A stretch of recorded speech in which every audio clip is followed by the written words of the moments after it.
तर ओबीसी आरक्षणाशिवाय आता स्थानिक स्वराज्य संस्थांच्या निवडणुका होऊ नयेत यासाठी महाविकास आघाडी सरकारनं एक नवा खेळ खेळलाय, ज्याला विरोधी पक्षांनीही पाठिंबा दिलाय। असं विधेयक मांडलं ज्यामध्ये एक बाण दोन पक्षी असा निशाणा सरकारनं साधलाय।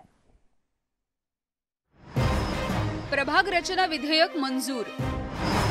सरकारने वॉर्ड रचनेचे अधिकार मिळवले। निवडणुका आता ओबीसी आरक्षणासह होणार।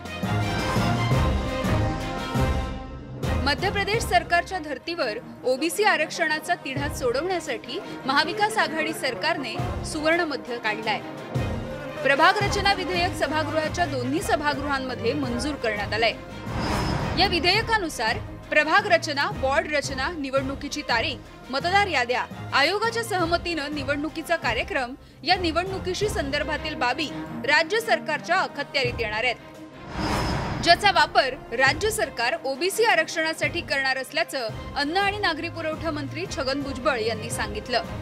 एक कमिटी स्थापन करून हा एम्पिरिकल डाटा जो आहे हा दोन महिन्यामध्ये ताबडतोब कसा आपल्याला गोळा करता येईल आणि पुन्हा आपल्याला सुप्रीम कोर्टामध्ये कसं जाता येईल त्यासाठी हा दुसरा भाग जो आहे आपण तोही निर्माण ताबडतोब करतो आहोत आणि त्यांचंही काम ताबडतोब आपण सुरू करतो आहोत।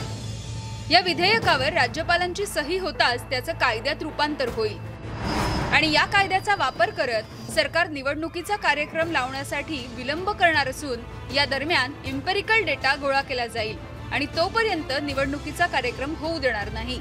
त्यामुळे होऊ घातलेल्या निवडणुका या 6 महिने पुढे ढकलल्या जाण्याची शक्यता आहे। निवडणूक आयोग या दृष्टीने येणाऱ्या काळामध्ये या सगळ्या शिफारसी राज्य सरकारला जो अधिकार आले तर निश्चितच ओबीसीला न्याय मिळेपर्यंत एम्पिरिकल डाटा जो आहे तो आपण त्या ठिकाणी गोळा करू शकतो आणि एम्पिरिकल डाटा गोळा झाल्यानंतर आपण भविष्यामध्ये ओबीसीना आरक्षण देऊ शकतो, म्हणून त्या कार्यकाळासाठी हे बिल आणलेलं आहे। निवडणूक आयोगाचे काही अधिकार हे सरकारकडे आले आहेत, पण अंतिम अधिकार प्रभाग रचनेचा हा निवडणूक आयोगालाच आहे। यापूर्वीही सरकारची यंत्रणाच ते तयार करायची, पण निवडणूक आयोगाच्या सांगण्यावर करायची।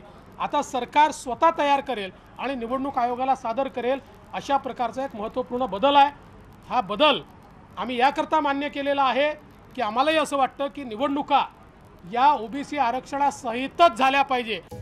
1992 पर्यंत हे अधिकार राज्य सरकारकडे होते, जे राज्य निवडणूक आयोगाला देण्यात आले होते, पण आता या नव्या कायद्याने सरकारला हे अधिकार परत मिळाले आहेत। खरं तर राज्य निवडणूक आयोगाचे अध्यक्ष सरकारचं ऐकत नाहीत अशी महाविकास आघाडीच्या मंत्र्यांची टीका आहे। त्यातच 105 नगर परिषदांच्या निवडणुका ओबीसी आरक्षणाशिवाय झाल्यानं सरकारचा रोष होता।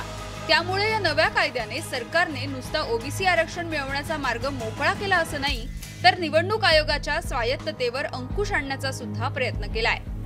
प्रभाग रचनेचे अधिकार आपल्याकडे घेत राज्य सरकारनं ओबीसींना मिळणाऱ्या राजकीय आरक्षणाबाबत एक पाऊल पुढे उचललं असलं तरी याबाबत मात्र स्पष्टता होत नाहीये की या कायद्यामुळे खरंच या निवडणुका ओबीसी आरक्षणासह होतील का, कारण याची हमी कुणी देऊ शकत नाही की कायद्याच्या चौकटीत हे किती टिकेल आणि जर कुणी कोर्टात याला आव्हान दिलं तर। सचिन कुबडेसह स्वाती लोखंडे, न्यूज 18 लोकमत, मुंबई। तर मुंबई